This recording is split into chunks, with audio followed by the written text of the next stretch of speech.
રાજકોટથી સમાચાર રાજકોટ શહેરમાં આગની ઘટનાથી દોડધામ મચી ગઈ। રાજકોટમાં ગિફ્ટની દુકાનમાં આગ લાગી। બંગડી બજારમાં આવેલું છે ગિફ્ટનું ગોડાઉન, જેમાં અચાનક આગ લાગતા દોડાદોડી મચી ગઈ। ફાયર વિભાગને તાત્કાલિક જાણ કરવામાં આવી।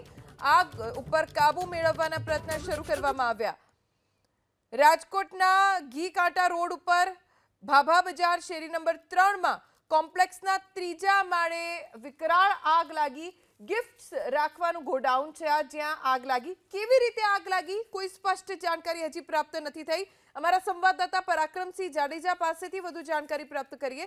પરાક્રમ, આગ કેવી રીતે લાગી અને શું સ્થિતિ છે અત્યારે?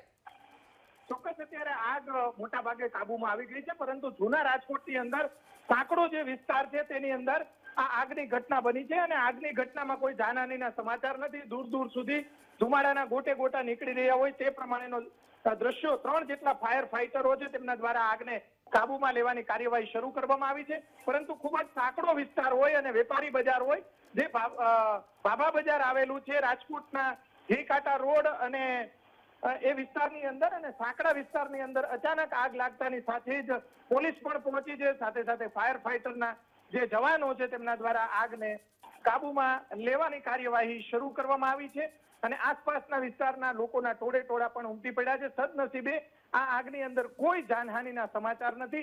અત્યારે 80% જેટલી આગ કાબુમાં આવી ગઈ છે અને થોડી જ વારની અંદર આગ સંપૂર્ણ રીતે કાબુમાં આવી જશે।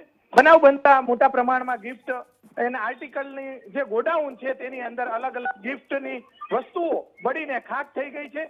અહીંયાથી અલગ અલગ વિસ્તારોની અંદર રિટેલ જે અલગ અલગ જે ગિફ્ટ એન્ડ આર્ટિકલ છે તે અહીંયાથી રિટેલ બજારમાં વેચવામાં આવતું હતું અને જે અત્યારે આગ મોટા ભાગે કાબુમાં આવી ગઈ હોય તે પ્રમાણેના દ્રશ્યો અત્યારે સામે આવી રહ્યા છે। જી પરાક્રમ, આભાર જાણકારી આપવા માટે। તો રાહતના સમાચાર, આગ ઉપર કાબુ મેળવી લેવાયો છે। 3 ફાયર ફાઈટર્સ સ્થળે પહોંચ્યા આગ લાગવાની જાણકારી મળતા જ અને આગને કાબુમાં લઈ લીધી છે। શોર્ટ સર્કિટના કારણે આગ લાગી હોઈ શકે છે તેવું પ્રાથમિક અનુમાન છે।